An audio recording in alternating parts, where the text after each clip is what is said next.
across America. Live. This is Point of View.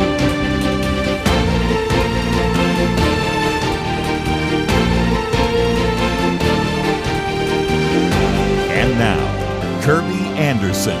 Thank you for joining me. It is the Monday edition of Point of View, and as we announced last week, we have Frank Gaffney with us. But before we get to that, let me just mention, of course, we've had the assassination attempt at the Correspondents Dinner, and we'll get into that a little bit later. We have a lot of other things to talk about, but it is certainly front and center as well of one of the topics. Frank Gaffney is the president of the Institute for the American Future. We have a link to that on our website at pointofview.net. He's the host of Securing America. We also have that link there so you can follow it. He was nominated by Ronald Reagan to become the Assistant Secretary of Defense for International Security Policy, and later, of course, also had served as Assistant Secretary of Defense for Nuclear Forces and Arms Control. He is a founding member of the Center for Security Policy, Save the Persecuted Christians, and a good friend, and it has been a while since we've had you in studio. It has been too long, but thank you for having me on this occasion.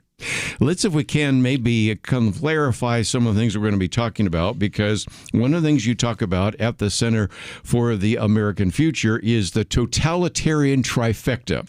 And if we didn't explain that, people are going to say, you guys are suffering from ADHD. One minute you're talking about Sharia law, and you're talking about Islam, and then you're talking about globalism, and you're talking about China. But you believe that all of it comes together. Those are three forces. Can you explain that to us? Yeah. I've kind of got a unified field theory, I guess you might call it. And that is that while these three distinct totalitarian forces have different end states in mind, they each think they're going to run things in the next world, the New World Order, if you will. They're willing to work together despite their differences, including their different outcomes, in order to accomplish a common, shared, immediate purpose, which, of course, is getting rid of us as the impediment to the realization of any of those ambitions. And that's why this is, in fact, a three-part harmony, I guess you might call it, that is very, very diabolical and at our throats.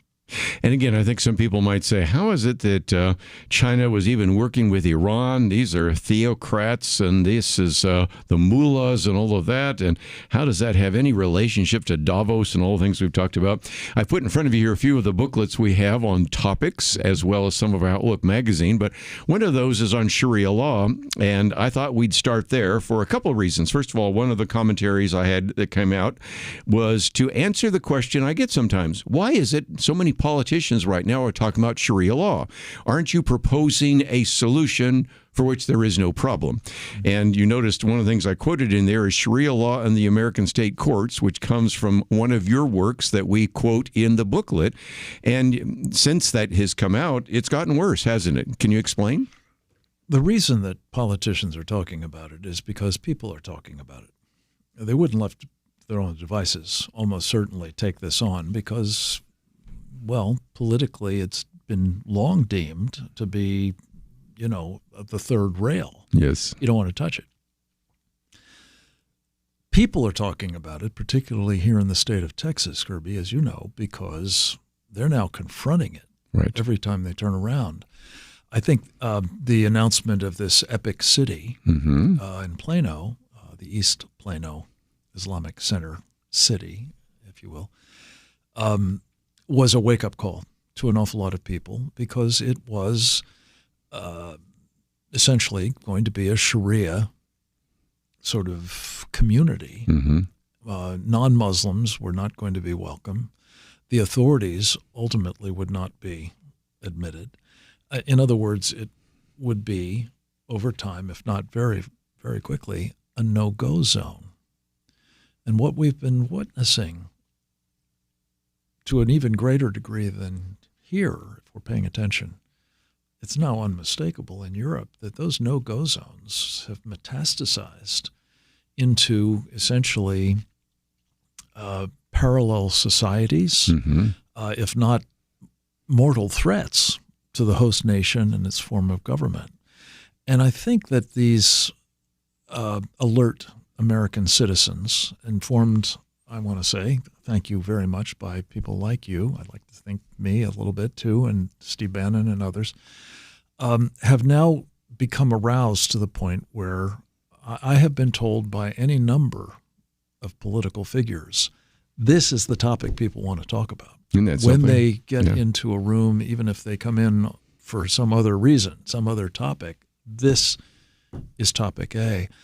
And the trouble is, the more you know about what's going on, the more it has to be topic A, the more you want something done about it, and the more you're going to engage political figures to do something about it, to the point where, as you know, and I'm sure that you were instrumental in this outcome, on the 3rd of March, 1.9 million Texans voted for a 5-word proposition: Texas should prohibit Sharia law. I didn't think I'd live to see the day, Kerby. You know, I've been at this for a while with your good help. But praise God, it's that point now. The bad news is it's at that point because things are metastasizing. The good news is people are awakening. One of the things you mentioned just in passing with Steve Bannon, I saw somewhere he was talking about this the other day, and as he was talking, people started laughing. He said, "Oh, you're laughing, but, you know, most people are not." And it does seem to me that we see a split, and we've seen this before, between the elites and the general population. We'll get into the whole issue of globalism and a variety of other things as we go along. But it does seem to me that until recently, many of these political elites did not see this as even an issue worth discussing because, like you said, it was like the third rail: touch it and you die. Yeah, I think in a way it's worse. I think those elites typically fall into that globalist group, if not the communist group, or in some cases the Sharia supremacist aligned, if not actual practitioners. They have not wanted to go there because they're kind of on board with getting rid of this constitutional republic in favor of a new world order that they will prosper in, they think. Yeah. My experience has been, and I think history bears this out, typically those elites are the first put up against the wall and shot by that next, totalitarian cohort. We're going to take a break, and when we come back a little bit later, we'll open up the phones. I suspect you're going to want to join the conversation today, talking about, if you will, the totalitarian trifecta or the variety of other things that we can call it. And if you'd like to join us, that number is 800-351-1212. You're going to find quite a bit of information on the website about the Institute for the American Future. Also, if you would like to watch or listen to Securing America, a daily program on Real America's Voice Network, and something that he's been working on for quite some time. And a good friend of this ministry, we are giving you that opportunity. As we go to the break, you might check out a couple of the various articles we've posted. My commentary today gets into the whole issue of loss of community. Later in the week, of course, we even have a commentary on Sharia law. And I've mentioned the booklet, which, of course, we've made available to you as well. We're going to get into many other topics. All that coming up right after this.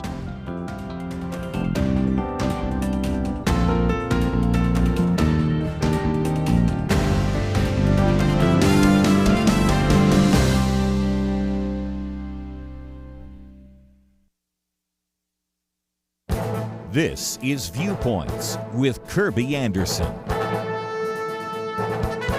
Stephen Sokup recently wrote about Fenway Park, college basketball, and the loss of community. Although he used sports as his example, his point was about how communities used to provide meaning, loyalty, and continuity. He began with a video the Boston Red Sox posted in anticipation of Major League Baseball's opening day. The video was a collection of clips from previous opening days of Boston's Fenway Park. It sparked an online conversation about what America has lost over these many decades. He admits that it's a bit difficult to pinpoint what has been lost, but concludes it suggests a loss of community. He even has a quote from Robert Nisbet, "The Quest for Community." On my radio program, I also added a reflection from Robert Putnam, "Bowling Alone, the Collapse and Revival of American Community." He uses sports to illustrate what changed. Most baseball players stayed with their original teams due to a 1922 Supreme Court ruling. But that changed in the 1970s, and we now have free agency. He argues that it is impossible to develop a continuity in time when free agency allows players to leave one team and join another. Likewise, college has developed a committed community of fans, but that has changed as college sports has become a business. The NCAA's NIL transfer portal has also had a detrimental impact on the sports community. Whether you follow sports or not, you can probably see how he used what is happening in sports to point to a bigger issue. We are losing community. It is important for you to work harder to get to know your neighbors, and it is crucial that churches work even harder to develop a community of believers. I'm Kerby Anderson, and that's my point of view.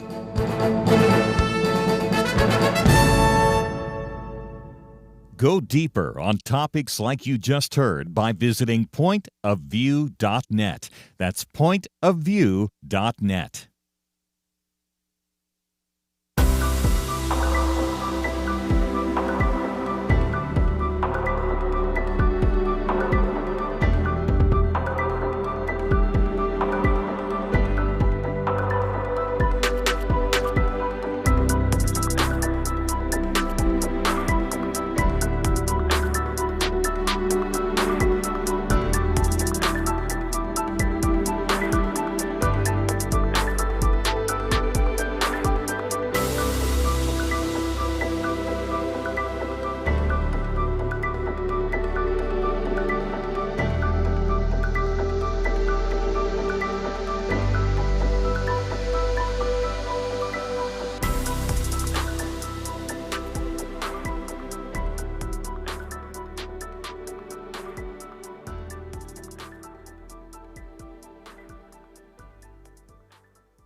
You're listening to Point of View, your listener-supported source for truth. Back once again, Frank Gaffney in studio, and I suspect some of you might want to ask a question, but let's see if we can get into a few other issues. And the latest issue is of outlook is, of course, the war in Iran.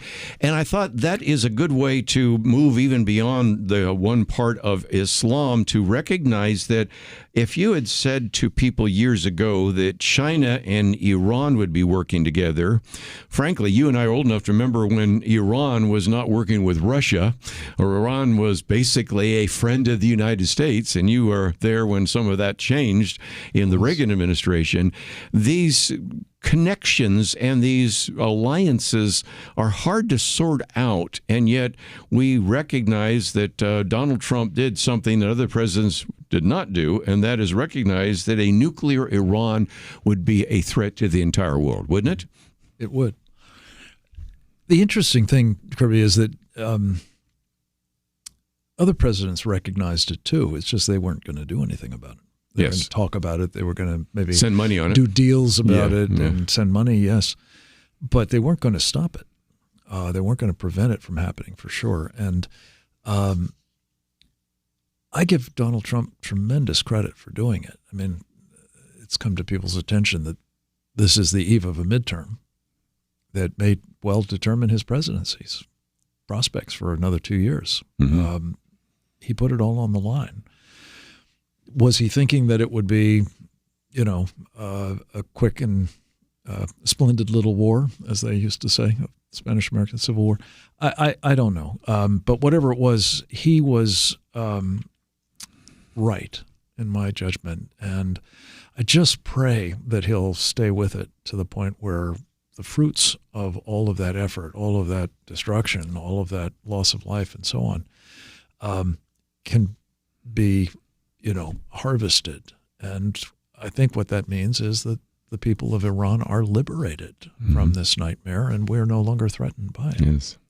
And by the way, in the second hour, we're going to talk about a group that wants to get more Bibles into Iran. And, of course, one of the fastest-growing churches, if not the fastest-growing church by percentage, are Christians in the Christian church in Iran. So we'll get to that second hour.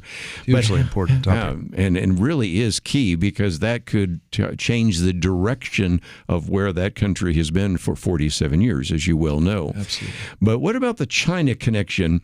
Because we've had some people on the program, and I don't think you disagree with them, saying, in some respects, if you want to step back and look at the entire chessboard, Donald Trump says, we got a problem here with Venezuela because we've got Iranian and Chinese people there and all sorts of dangers. So we'll deal with Venezuela and then deal with Iran because the real enemy is China. Is that fair?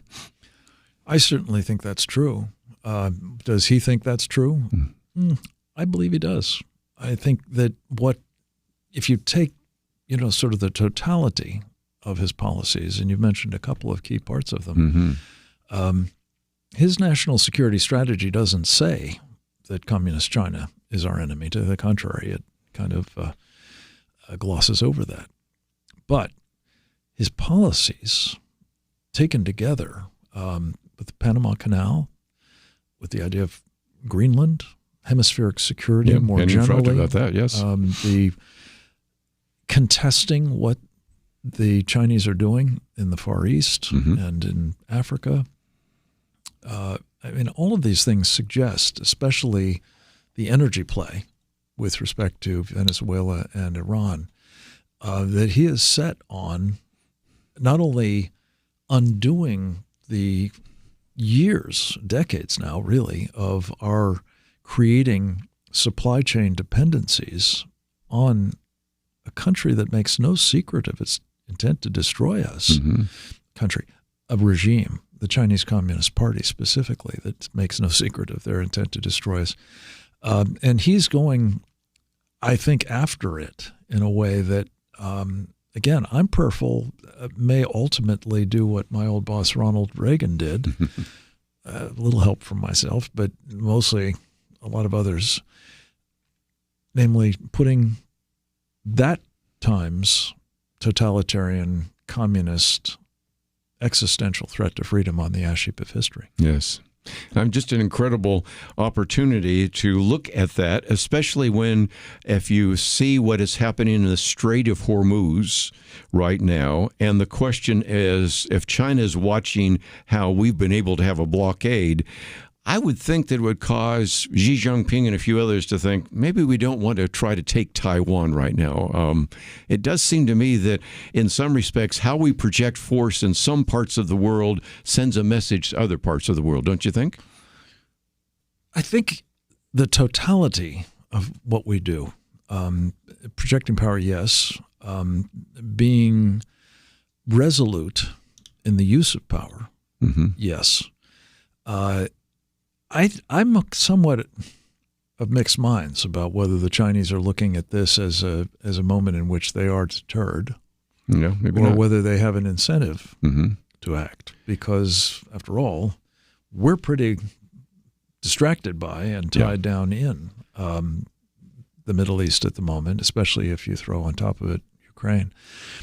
And that's not an accident, Kerby. I mean, the Chinese obviously weren't interested in having us go to war with Iran, but they certainly were interested in having Iran go to war with Israel, just as I think they were very interested in having Putin go to war with Ukraine and unsettled situations elsewhere around the planet, which they have been fostering. I call it strategic arson, and that Xi Jinping has been flipping sparks wherever he can, precisely for the reason that he wants to tie us down.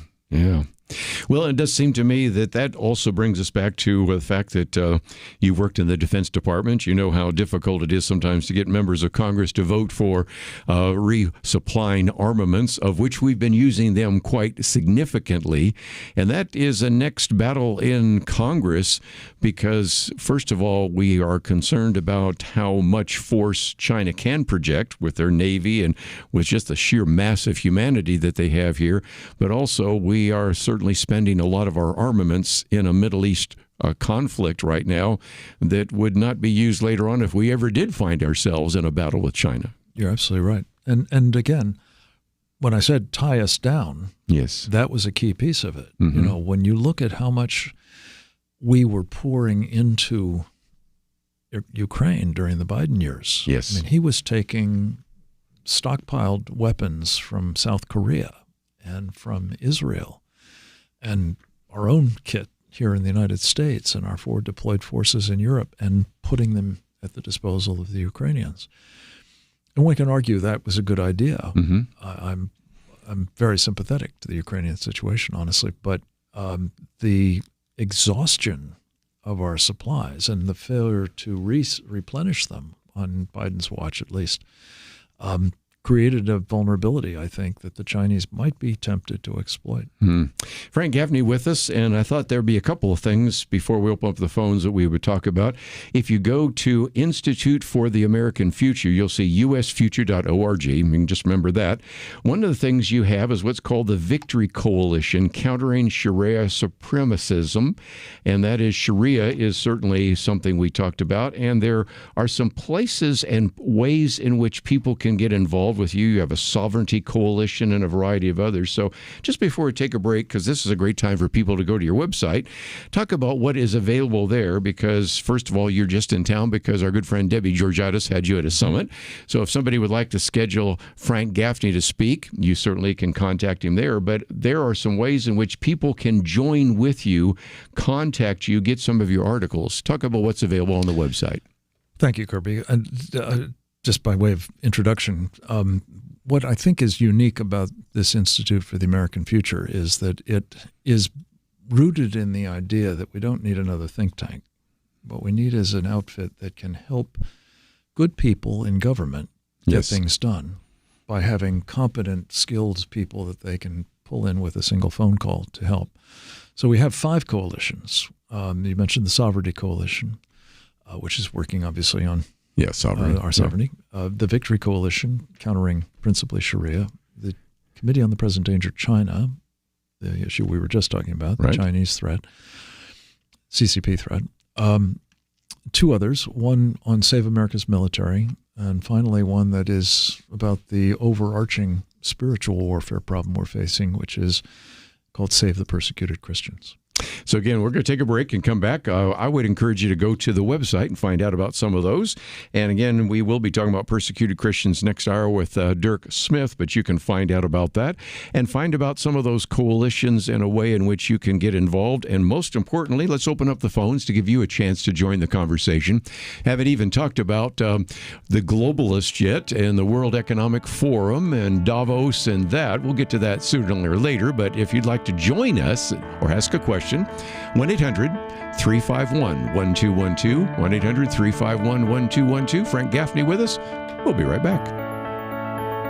Have you ever met a child you knew would do great things? They displayed remarkable imagination, understanding, and a zest for learning. Now imagine someone takes that child and instead of fostering their potential with a real education, they feed them nothing but lies. You know, that scenario isn't so far from reality. From a young age, Americans are fed a consistent stream of distorted facts, from the secular indoctrination they receive in many public schools, to the biases presented as fact in many colleges and universities, to the barrage of misinformation from the mainstream media and the lack of moral grounding in our society. It's not that Americans aren't capable of understanding the truth, it's that they aren't exposed to it enough. You can expose more Americans to the truth when you give to Point of View, where listeners receive facts, perspective, and biblical truth they don't get from society. As long as we have truth, we have hope. Give today at pointofview.net or call 1-800-347-5151. Pointofview.net and 1-800-347-5151. Point of View will continue after this.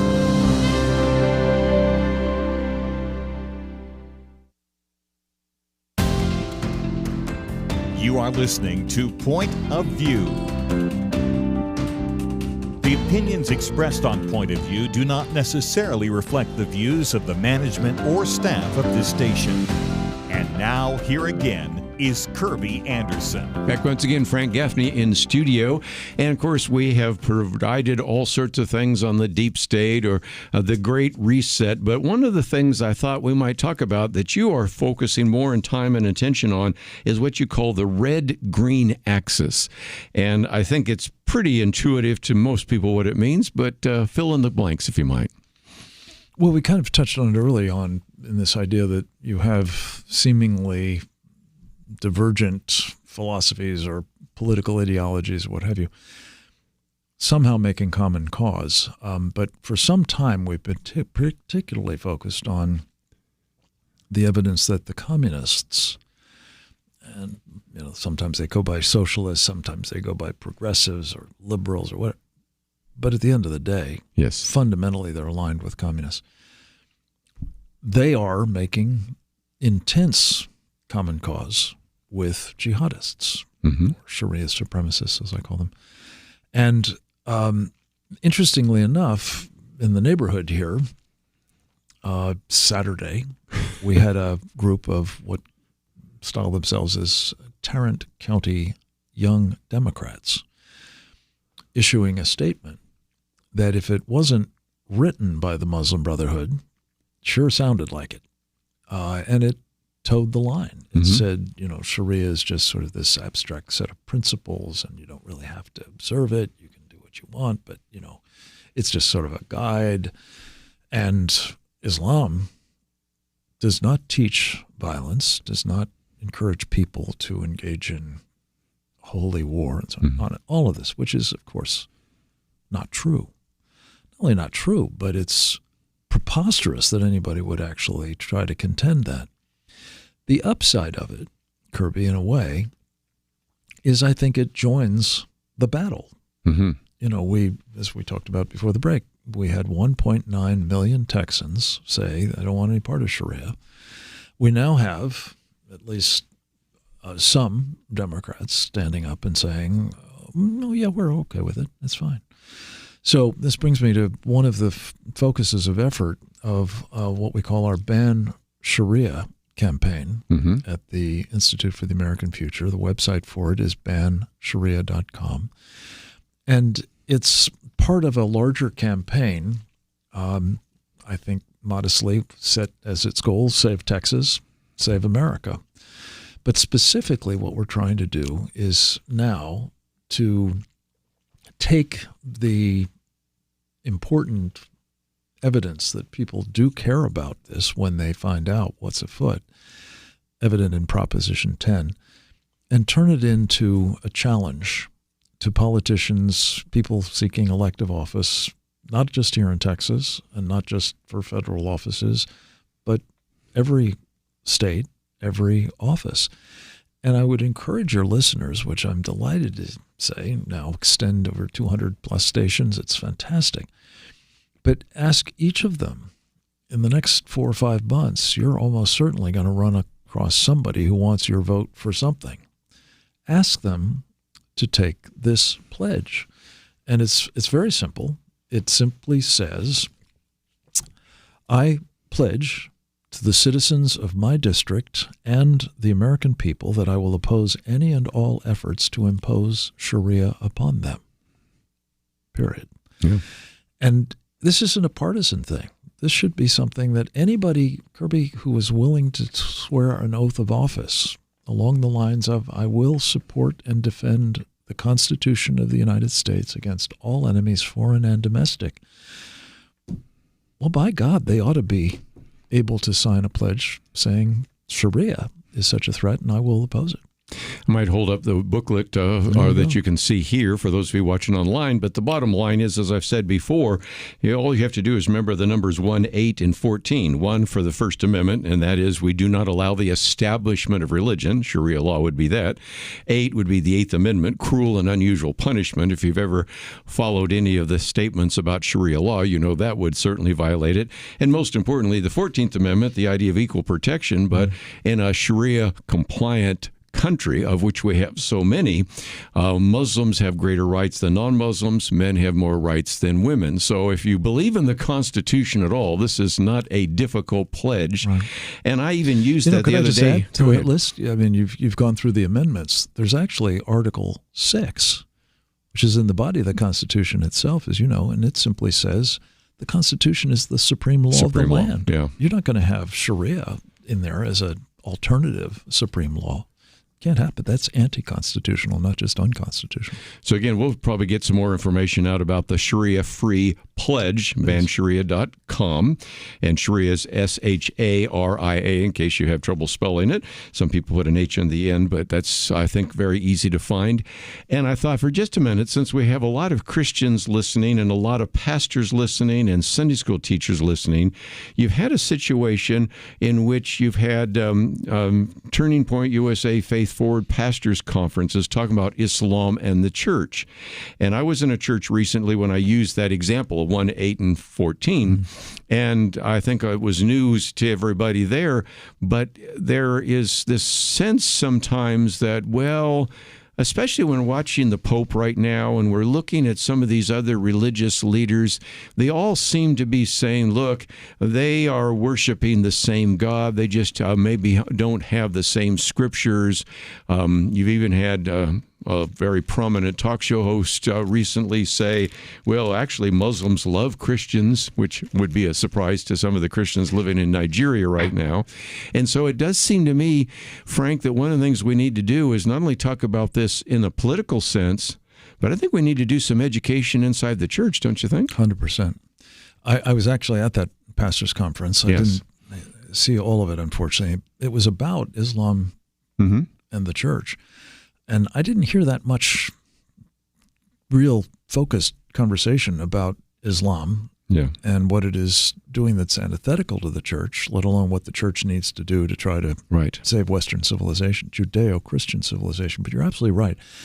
I believe the single most important element of an activated American population to protect our Constitution against all enemies, foreign and domestic, specifically including Sharia, are the pastors. So I was delighted when I saw this this group being pulled together. They had something like 1,500 pastors there for it. We have been working on this campaign with a variety of networks of pastors, and I just can't say how immensely appreciative I am of a fellow by the name of Dan Hayworth. Okay. Who's a young pastor, I think the lead pastor of a church called Vigilant Church down in Fort Hood. In fact, I'm going to go see him Wednesday when he's going to be doing the 10th of a series of 10 teaching units on Sharia for the use by pastors across this country. Very good. He's a very impressive man. He's really got his hands around the problem. And I'm prayerful, Kerby, that it is going to inspire a lot of other pastors who might heretofore have said, oh, this is too risky or too fraught or maybe too dangerous. And it has to be said, churches in this country, as in Europe, as in Nigeria, as in Korea and China, have been put to the torch by these jihadis. So it's not without some risk, but the risk to the country has to be top of mind now. And I keep thinking back to the Black Robe regiments, the role they played 250 years ago in creating this country and how important it is that they be part of saving it now. One of the booklets that we pass out to individuals that are first-time donors includes the Patriot Pastors, and it talks about the Black Robe Regiment. When we come back, though, I thought we might also talk about something else, because I believe you were at the American Jewish Conservative Conference, and I wanted to broaden it because it isn't just what politicians can do and what churches and Christians can do, but and Jewish people are all over the map, as we well know, on everything from Israel to Islam, but it shouldn't be the case. And I know you had a conference that you were attending there where, matter of fact, our own representative, Keith Self, who's been there, and Chip Roy and a variety of others. And I thought maybe you'd just give us an update on that as well. But if you find yourself saying, okay, you're covering a lot of material here, I would really like to know some more.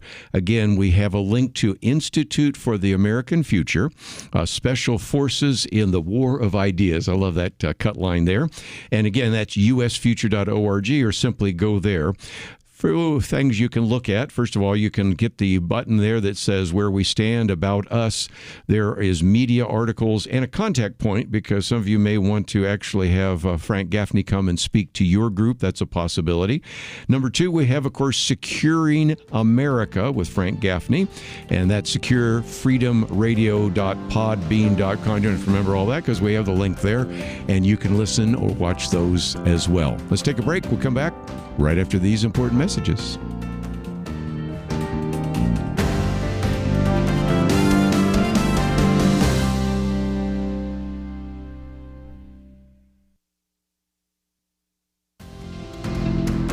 You're listening to Point of View, your listener-supported source for truth. Back for a few more minutes. Frank Gaffney in studio. And one of the things I did want to talk about is you were at the American Jewish Conservative Conference, and a veritable who's who that were there. Chip Roy, Keith Self, Tommy Robinson, a variety of others, Brent Money. And that, I think, gives me some hope, because sometimes we get the sense that, well, it's the church and not even all the church, and it's politicians, but not even all the politicians fighting a big battle. But I think you can spread the work a little bit, and you can kind of hold hands. We may not agree theologically. We can't agree that where we are headed as a country is in the wrong direction. Yeah. Look, the way I see this, honestly, is every one of us is being targeted. We may have our differences and line up in different parts of the political spectrum or otherwise. That doesn't matter to jihadists, or for that matter, communists or globalists. Mm-hmm. They regard all of us as prospective slaves. And I mean that literally, mm-hmm. in the case of Sharia particularly, because it endorses slavery. Mm-hmm. It encourages the practice of slavery. And why is that? Because the so-called perfect man, mm-hmm. Muhammad, engaged in slavery and sex trafficking of slaves and all the rest of it.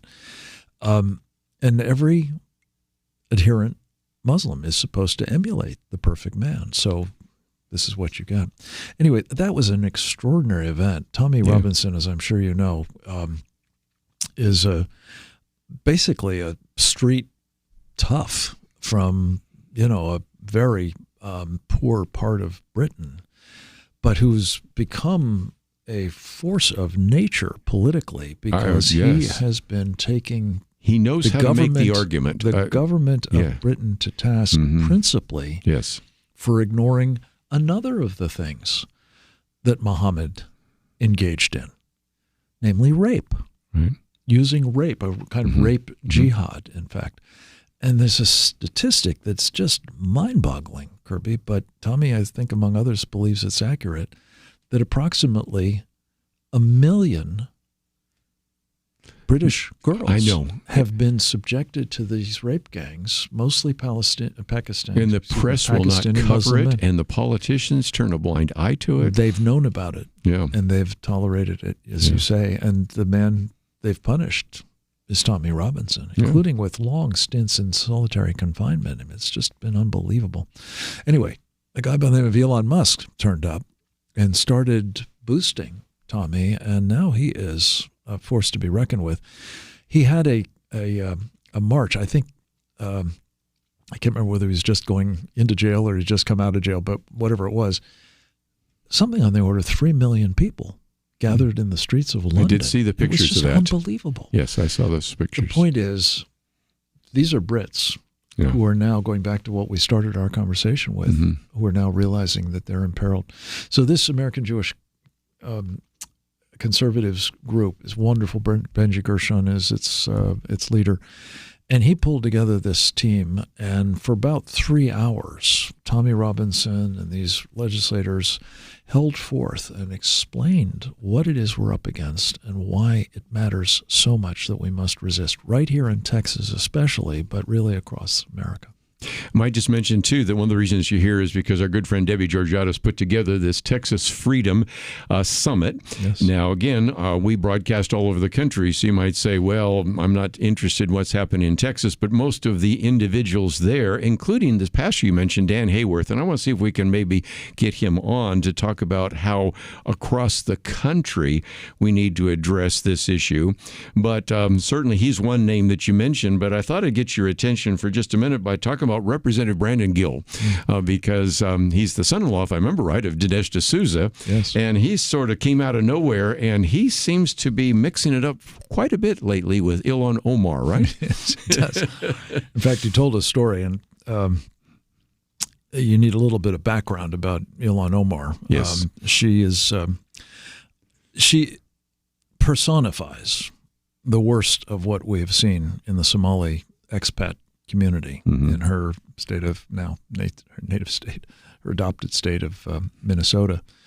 One of the things she's been accused of, and I believe correctly, is engaging in immigration fraud by marrying her brother, Right. so as to get him into the country.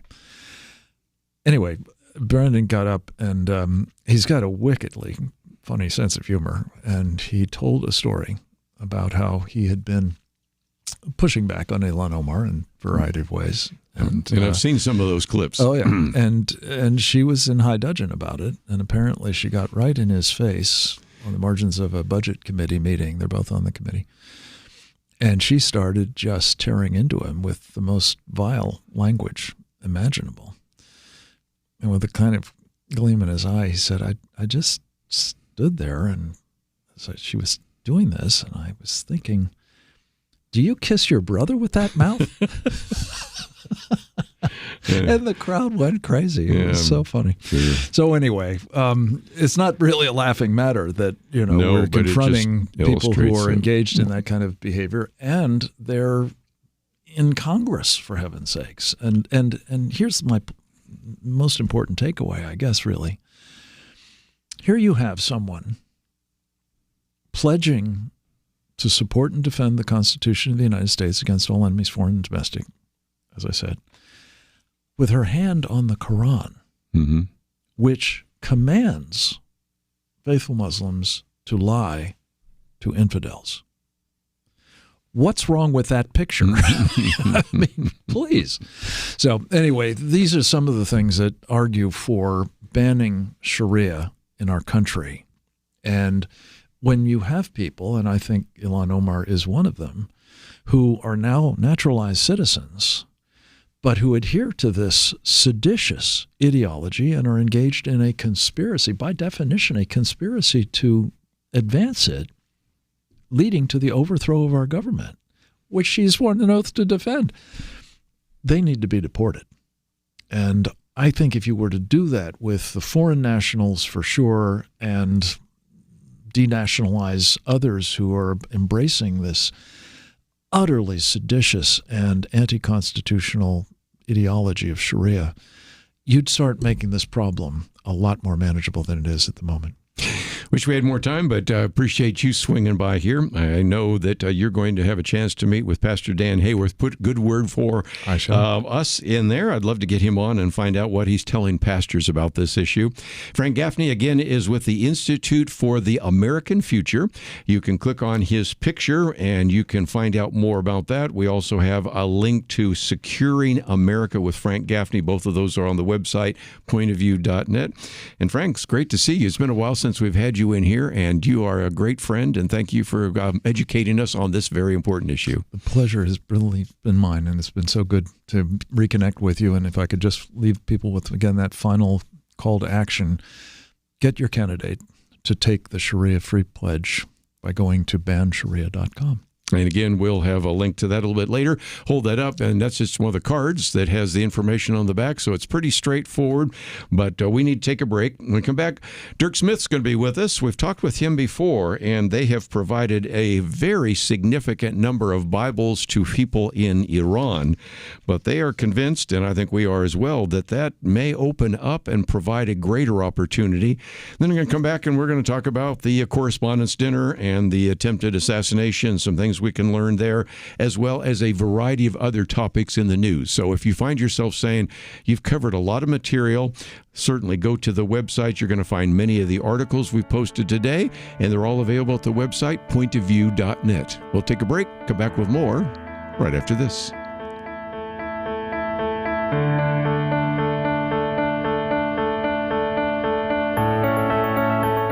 Many years ago, they began saying that we live in the information age. Well, today there is so much information coming at us from every direction. The hardest thing is to discern which issues are really important and how can I make a positive impact without wasting my time trying to figure out accurate information. Let me give you a suggestion to help with that. Visit pointofview.net. Look at the tabs across the top. Find the one named Viewpoints. Kerby Anderson and others on our team are constantly watching for news to identify those issues that you really need to know about. They boil things down in a brief summary, and then you can decide if it's something on which you want to learn more and get involved. Again, when you go to pointofview.net, click on Viewpoints, you'll see exactly what I mean. You'll see the issues that we are covering right now. And when you like what you see, I honestly think you will, you can slide on over, enter your email, and get them automatically sent to your inbox each day. That's it. Take a minute now, be informed. Pointofview.net, click on Viewpoints. Point of View will continue after this.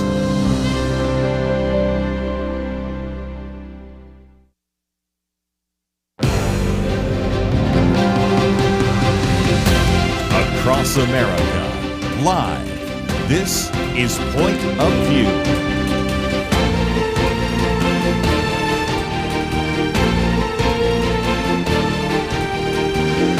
And now, Kerby Anderson. Second hour today, we're going to spend some time talking about Iran. I might just mention here is the Outlook magazine for May.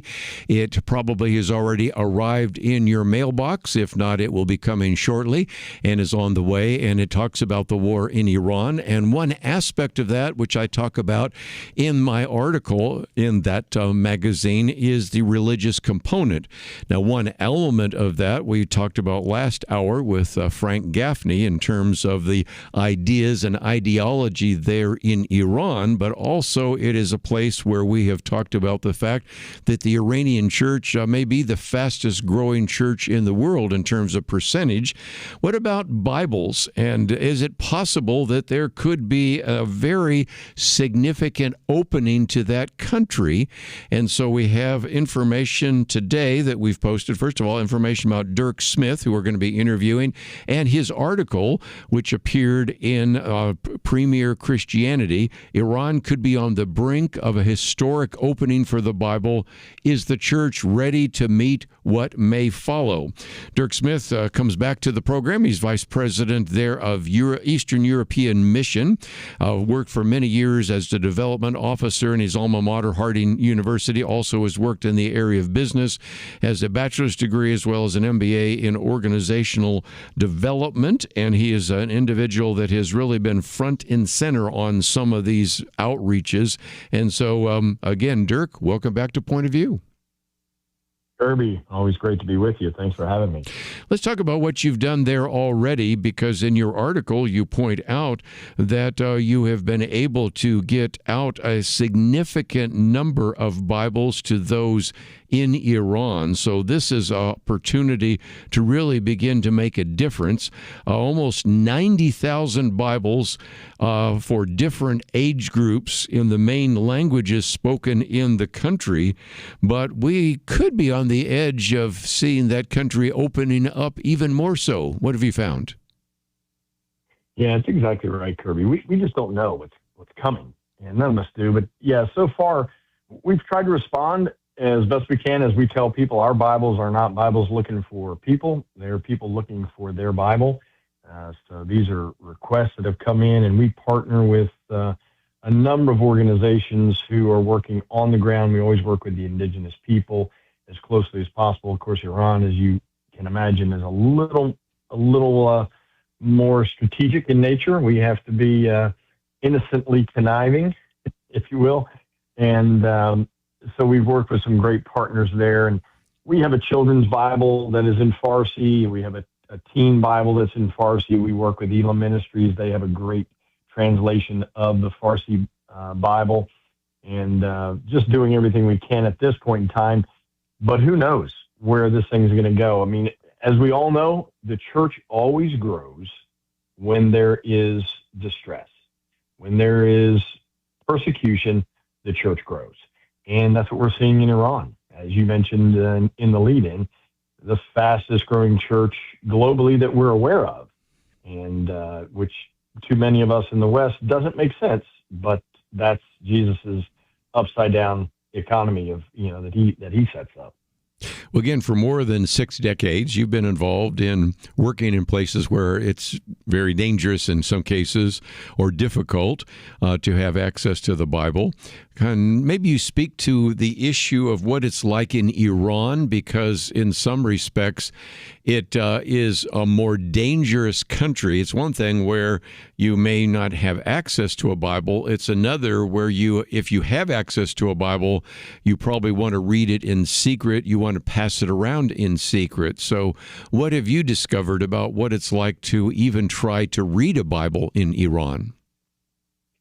Well, I'll tell you this, the people that we're working with, they don't want anything electronic because they are, we find that to be the case in a lot of places. I mean, we provide what people ask for, but their fear with the electronic is that it can be tracked and or, Big Brother can be watching, so they do want Bibles. But they are eager to read. They pass it around, they hand it around, they share. So we are getting in as many as we possibly have been able to in the past and continuing to work. We worked on a translation with a ministry called Transform Iran and Biblica, who did the NIV. Worked on a translation with them, just kind of helped them get it across the finish line for the Gilaki language, which about 4 million Iranians, Muslims in Iran read or speak that language. Farsi would be their kind of proper language, but Gilaki is really their heart language. So we did a number of Bibles in Gilaki, and those are being distributed as we speak in various places. So yes, it's a different process. It's going to move a little bit slower at times, but they are getting in there, and the hunger has never been more real. And but Kerby, we see that here, and I don't know where you were post 9/11 and what you were doing or watching. Or I was up in the Northeast at that time. Was in Philadelphia, and I told people, you want to see what 9/11 has done to this country? You walk into New York City post 9/11, hold out your phone, hold it up, and look like you're trying to find something using the maps. Watch how many New Yorkers would come up to you and say, "Hey, what do you need? You need help?" It's very different today. We were a unified nation. We were a kinder, gentler, and we were kinder and gentler, and it took nothing to start a spiritual conversation with people post 9/11 in this country. So now put yourself in Iran. They are looking for something solid to stand down on because they recognize all this that they see is a mirage, and it is failing them. They want hope, and they are finding that hope because Christians there, they deem it real. They recognize it has transformed their life. They're not about to keep it to themselves. Just incredible. We're going to take a break, and when we come back, I want to maybe talk a little bit more about that, because in your article, you remind us of a few times when we've seen that actually take place. One, of course, was the fall of the Berlin Wall and of the Iron Curtain, and what that meant in Eastern Europe, which, of course, is where you have ministered and the organization has ministered for some time. We've seen some of this in Ukraine, and we're seeing it now in Iran. And so I wanted to encourage encourage people as we go to a break to do a couple of things. You can go to pointofview.net. You can see the picture there of Dirk Smith and click on the particular link, and that will take you to eem.org, which of course stands for Eastern European Mission. You can learn more about how they are giving Bibles in a variety of different contexts. We've talked with him before about what is happening in Ukraine, and that still is an ongoing ministry. You can find out about the different trusted partners that they have, the number of Bibles and Bible-based materials that they have passed out, and learn some of those great stories. But then you can also find this article that he has written, which appeared in Premier Christianity. Iran could be on the brink of a historic opening for the Bible. Is the church ready to meet what may follow? So we'll continue our conversation with Dirk Smith right after these important messages.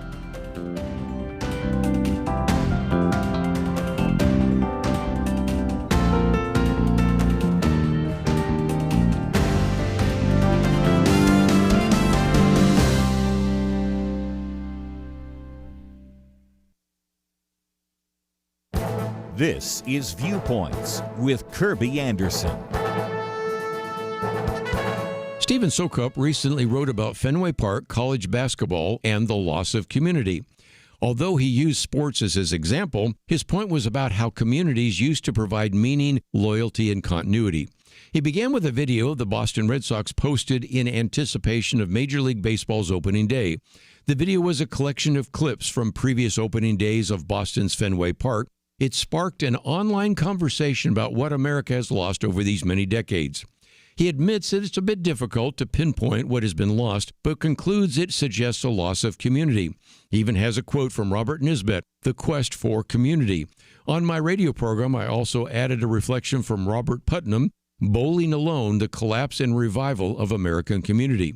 He uses sports to illustrate what changed. Most baseball players stayed with their original teams due to a 1922 Supreme Court ruling. But that changed in the 1970s, and we now have free agency.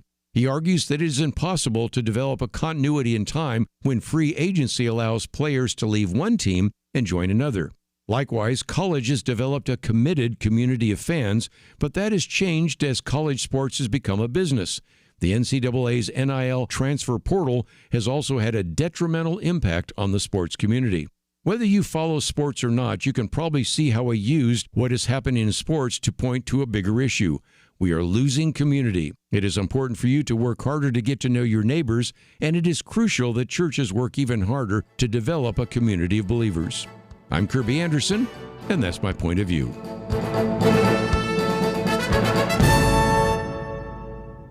Go deeper on topics like you just heard by visiting pointofview.net. That's pointofview.net.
You're listening to Point of View, your listener-supported source for truth. Back once again talking about what could happen in Iran.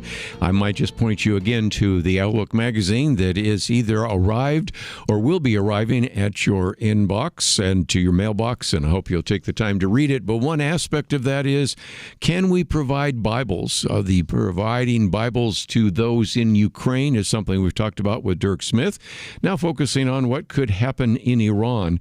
And in your article, you do talk about the fact that we've seen some of these kind of seminal events in history, the fall of the Berlin Wall, the end of the Iron Curtain, the opportunity to get the Bible into Eastern Europe. We've seen the hunger in Ukraine, and we seem to be seeing the same thing now in Iran, don't we?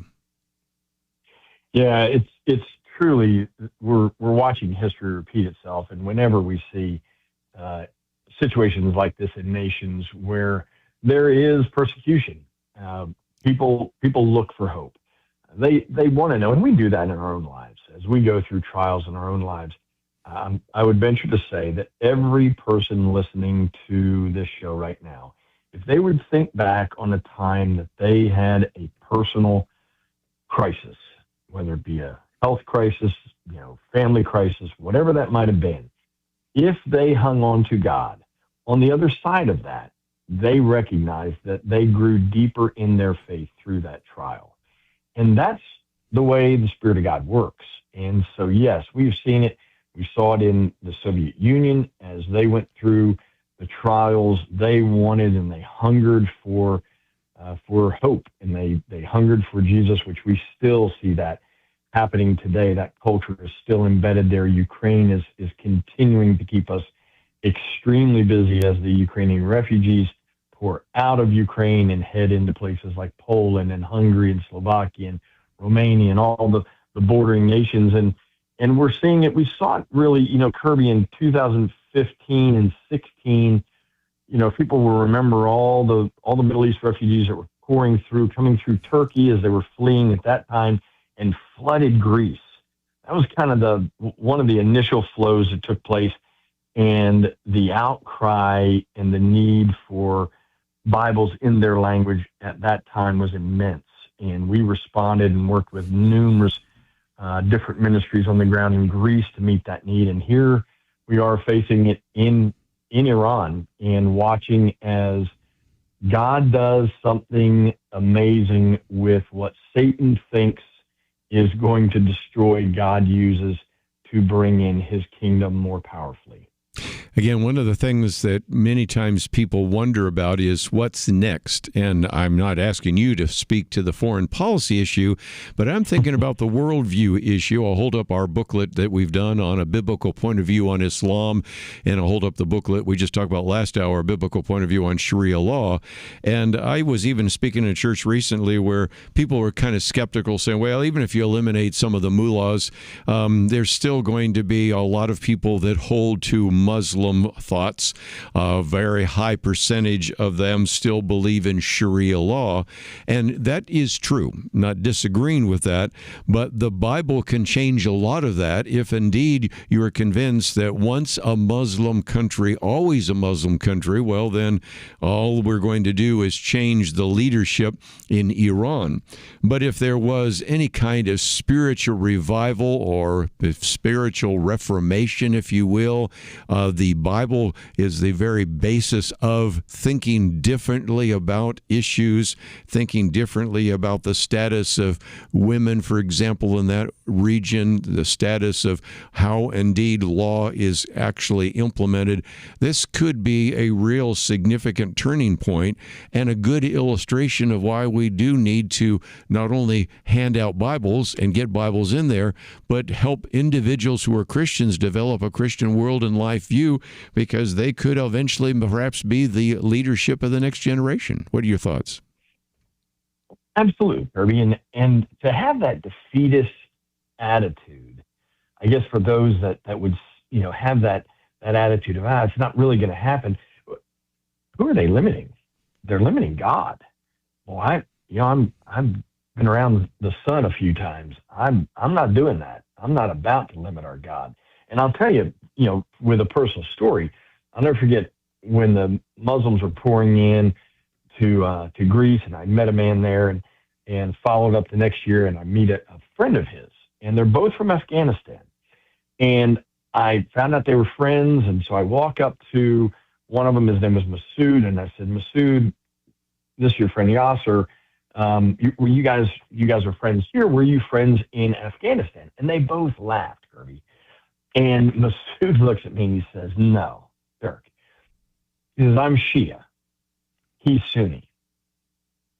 In our country, we're mortal enemies. But in Jesus, we're brothers. Wow. That's our God. I'm not going to limit our God. Yes, what has the power to tear down the walls of a 1,500-year-old holy war? A new peace treaty? Nothing against all the attempts that are being made, a new president. No, those have come and gone. There's one thing, and that's Jesus. But just like you and I do, we have to accept that invitation. If there's anybody listening who has experienced this, and I know you probably have many guests who have, if you know people from the Middle East, you know that they are having dreams. Jesus is coming to them in their dreams.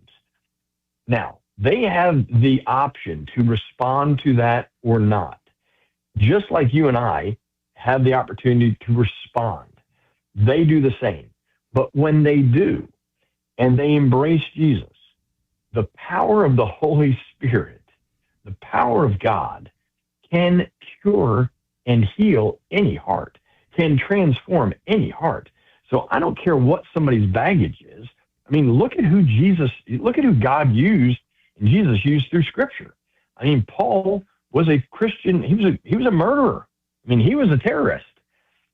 And over 2/3 of the Bible is written by him, or the New Testament. So our God can do anything. And I wait hopefully, prayerfully, and I look towards the power of the Spirit moving in these hearts. I've made too many friends who are Middle Eastern who are responding to that call from Jesus in their prayers, looking for Scripture and finding him there. I had one gentleman tell me, I said to him, well, how did you know that it was Jesus? And he said, well, he told me. He said, I'm Yeshua. You need to know me. And he said, and I knew when I hit the shores, I asked, how do I learn about Jesus? They handed me one of the Bibles that you all provided, and they pointed me to the book of Mark. And I knew it was true because everything I read in that Bible or in that book, he had told me in my dream. And he said, I gave my life. And he will say today, as is, and you know this if you've dealt with people of Muslim faith, Allah is not God. And he said, I learned in thee. I learned in Yahweh. I learned about Yahweh and the God and a very, very different God. And when they are on fire, they are on fire. When they become transformed, truly authentic followers of Jesus, they don't ask like we do oftentimes. They don't say, is this safe? They're asking, is this worth it? And they've already decided it is. It's worth it. I'm going to talk to people about Jesus. I'm going to share Scripture with them. I'm going to risk everything because it has changed my life from bottom up. And they're passionate believers. Again, your story was one I would encourage people to read because you talk about this Iranian refugee who came to Greece and said, we heard their Bible's here in our language. You need to get a copy. And, of course, the rest of that story, and I'll let people read it. Eventually, he becomes a Christian and all of that, as well as serves in a Christian ministry. So this is an opportunity. Scripture calls for us to pray for a door that would open for the Word. And so let me encourage you to go to the link that we have provided, eem.org, and that stands again for Eastern European Mission. And if you'd like to know a little bit more about Dirk Smith or about the organization, we have all of that at our website at pointofview.net.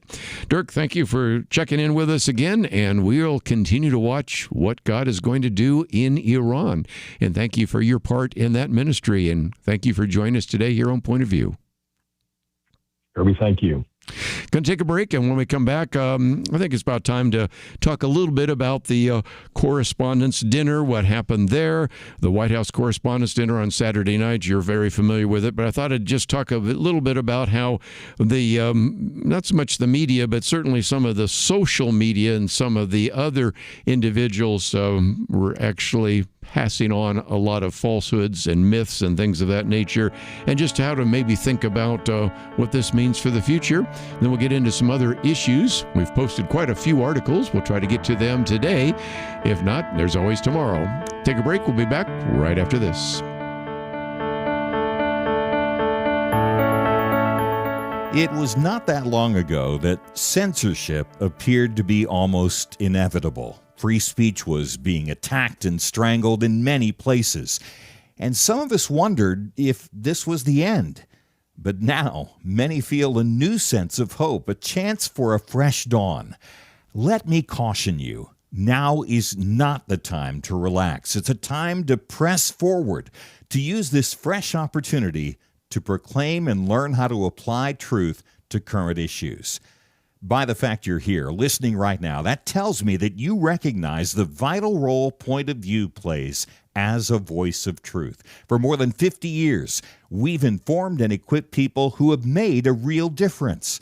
And when you give to Point of View today, you breathe life into what can be a new golden era for the truth. Please, take a moment right now and invest in truth. Visit pointofview.net or give it 1-800-347-5151. That's pointofview.net. Click in now or call 1-800-347-5151. Point of View will continue after this.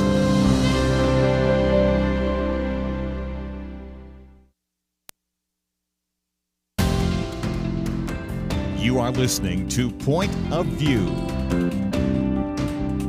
The opinions expressed on Point of View do not necessarily reflect the views of the management or staff of this station.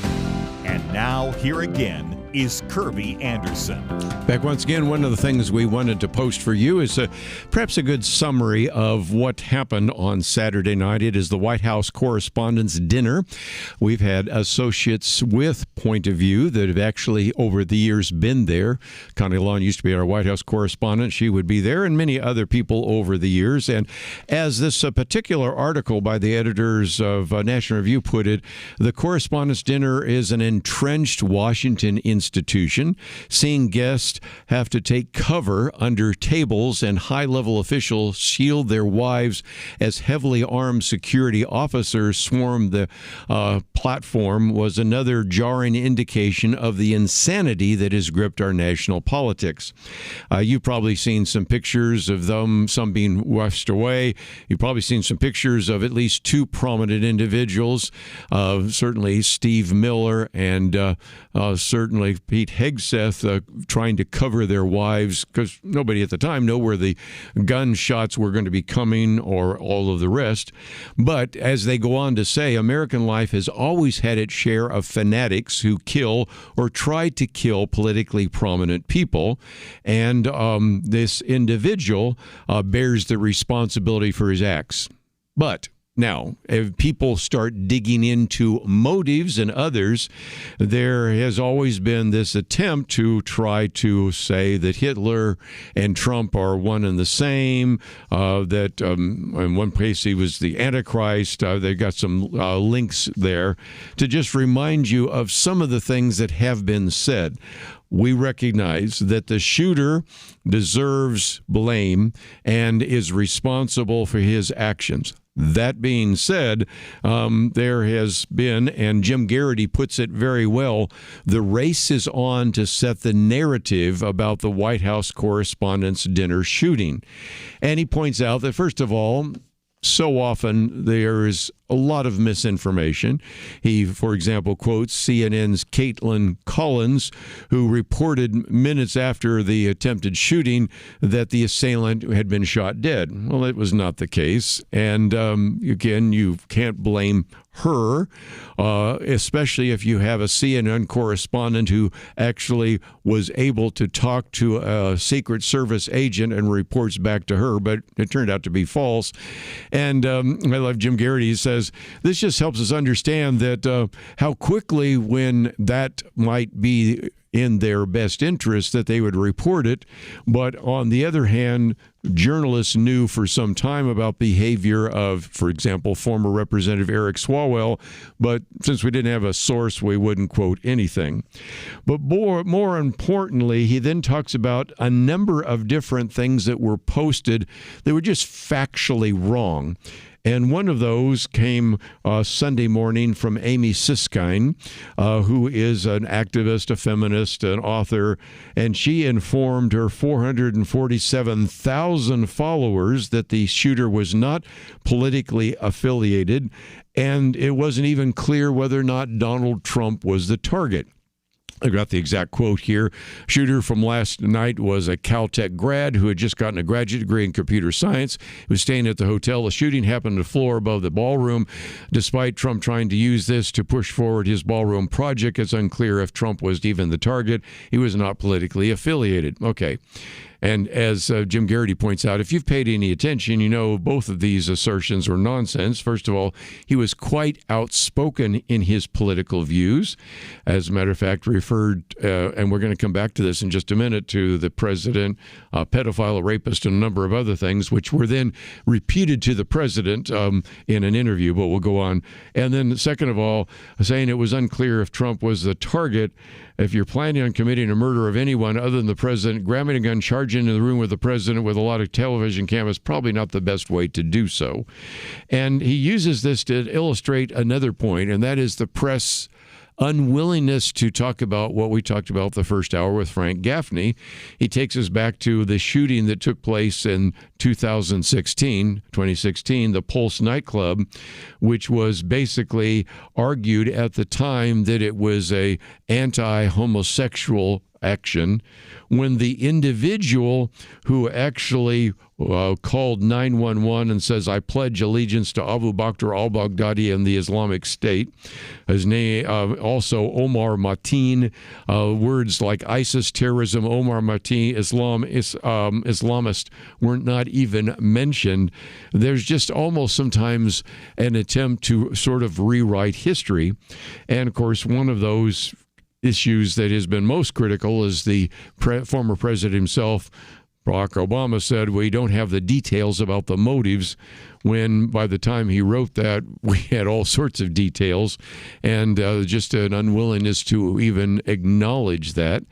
And Jim Garrity goes on to point out that there seems to be almost a need by some of the progressive activists to argue that progressives aren't doing violent acts. I'll get to some of the attempts on Trump's life here in just a minute. But even a history professor at Boston College, interestingly enough, made some pretty strong statements about the fact, Heather Cox Richardson, saying that the alleged shooter, she talks about, of Charlie Kirk, was not someone on the left, because the killer actually was a white man from a Republican family, in contradiction to the shooter's own messages. And it just illustrates the point he was making, that there seems to be almost a deliberate attempt to rewrite history. And this comes from an individual that teaches American history at Boston College, and beginning to modify that. And one other point I thought I would just make real quickly, the New York Times did a search on X and found that more than, are you ready for this? 359,000 posts had the word staged, and the argument being made that the particular attack, supposed attack on Donald Trump, I have to say supposed because he didn't actually shoot at Donald Trump, but the planned attack on Donald Trump was not genuine, but it was actually, if you will, a psyop, or it was a false flag, or it was a staged event. And again, you can just after a while get the sense in which it's almost inevitable that no matter what happens, people are going to immediately grab for some kind of conspiracy theory. And as we have pointed out before, there are many reasons to disagree with the government in one way or another, but to argue that this whole event that unfolded Saturday night was a staged event, it was a psyop, it was a false flag, it just again illustrates how far individuals will go not to acknowledge some of the reality of what we have. Which brings me to a final piece that comes from the Washington Times. 4 attempts on Trump's life raises fresh questions about, as they say here, Trump derangement syndrome. First of all, you might, of course, get into the one we just mentioned, of course, the Secret Service taking down the gunman who attempted to storm the Washington Hilton ballroom, and the argument that some of those ideas may have come, for example, from Hakeem Jeffrey, who has referred to Trump as running a pedophile protection program after the Justice Department did not release originally all the files about Jeffrey Epstein. And notice what this particular shooter said about a pedophile rapist and traitor. You've got to wonder if there's some kind of connection there. The other one, I was saying, how do you come up with 4? Well, then another one has to do with Austin Tucker Martin.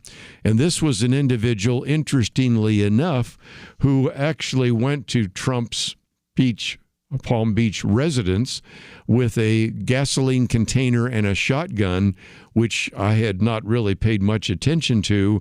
And his motive, interesting enough, coming back to the Epstein one, is that he wanted to raise awareness of the Epstein file. And as a result, that's why, of course, he wanted to go and attack Donald Trump, who, by the way, was not there at the time. Then, of course, you have the one at the Trump International Golf Club, which was taking place when he was aiming his rifle through the fence line. Fortunately, that one was stopped. And, of course, everybody's familiar with the most significant one in July 2024, where this bullet grazed the ear of Donald Trump. And you have, again, the 4 individual assassination attempts. Of course, none were successful, but that doesn't make them any less dangerous. And as a result, illustrates again that, as Donald Trump said the other day, I guess I'm in a very dangerous profession because we've seen all these different assassination attempts against him. And it's just an illustration again that we should pray for the president, pray for the Secret Service protecting the president and protecting other members of the cabinet. Let's take a break. We'll be back right after this.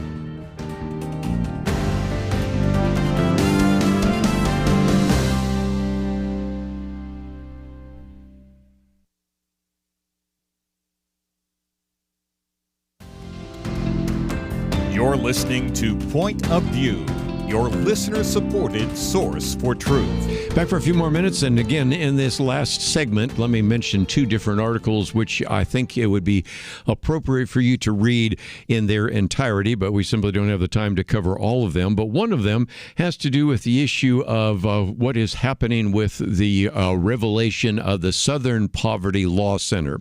Now, we talked about that on Friday, where it turns out that they were doing what they could to encourage some of the racist activities so that they could fight against it.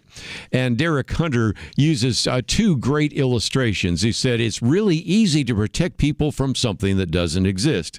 He says, I'll happily sell you a one-time rock that repels unicorns, for example. Just send me $100 and I'll send you the rock, put it on your lawn, and you will never have your house overrun by unicorns. Lifetime warranty with 100% money back guarantee.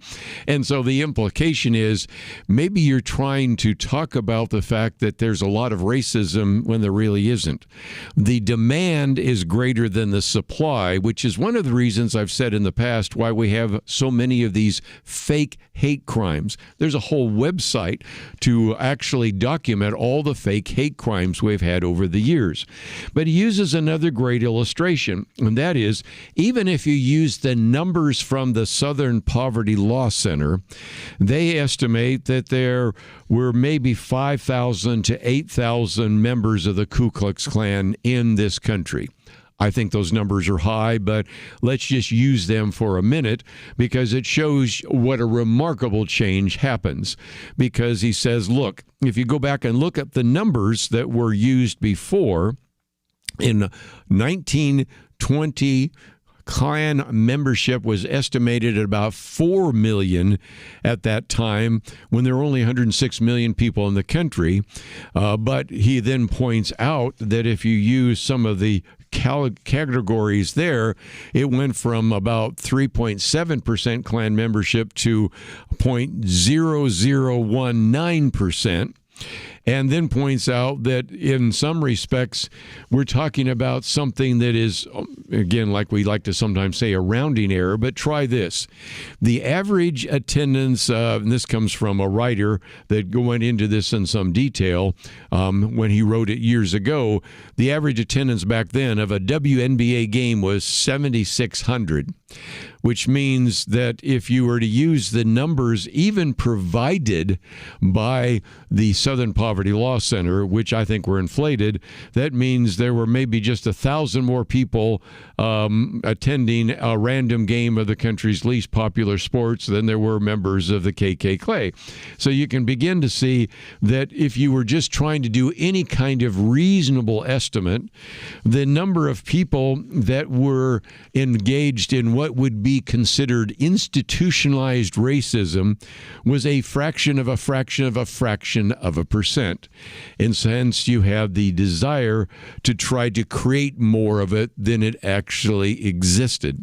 And so it just illustrates again that maybe we should, instead of trying to keep talking about institutionalized racism in America, maybe we should be celebrating the fact that we've had essentially a defeat of racism in this country, but that's not exactly what you got from the Southern Poverty Law Center. So this piece gives you some facts and figures, calls back to a previous column that he wrote, and I think the numbers are probably even more interesting than they were when he first wrote it years ago. But it brings me to the other piece, and that is, I'll hold up our booklet on transgenderism, because my last article comes from an individual, interestingly enough, who is an individual that works as a person in this whole field of endocrinology and spends a fair amount of time really trying to address this whole issue. And Dr. Roy Ippen is a practicing endocrinologist, also has served as the assistant professor of medicine at McGill University. But what he does is point out that we now have studies that document all the things that we've known for a long time. He says it's no secret that the child sex change industry is built on a foundation of falsehoods, not science, yet the activist community keeps trying to pretend otherwise. So he points to a groundbreaking study that actually proves that sex change treatments don't improve the mental health of children, and points out that this is not the first study to actually reach that conclusion, but it's significant for a couple of reasons. Number one is the study comes out from people in Finland. If you're not familiar, Finland was one of the first countries to really embrace this idea of sex changes for children. Second, it is really difficult to dismiss this study because the researchers analyzed over 2 decades of real-world data, not just hypothetical situations. And so it, I think, illustrates the fact that it's not some kind of partisan group. As he goes on to say, we see that if anything, it is not some kind of, as he calls it, right-wing hit job or report from an ideological-minded government agency. It's pretty much apolitical, but a very honest evaluation and examination of the evidence. What they found is these young people already struggle with very significant psychiatric morbidity. And so they're dealing with issues like anxiety, depression, suicidality, and they need medical help. So it goes on to say common sense, to say nothing of standard medical assessment, points to the kind of help they require. They're counting on psychiatric treatment, which can help alleviate the mental health challenges and bring them to terms with who they really are. But sex change operations, sex change treatments do exactly the opposite. It's forcing kids to become something they're biologically not able to be. because they're just changing the outward. And he go and raises the question, will the academic community and will the activist community now admit the truth?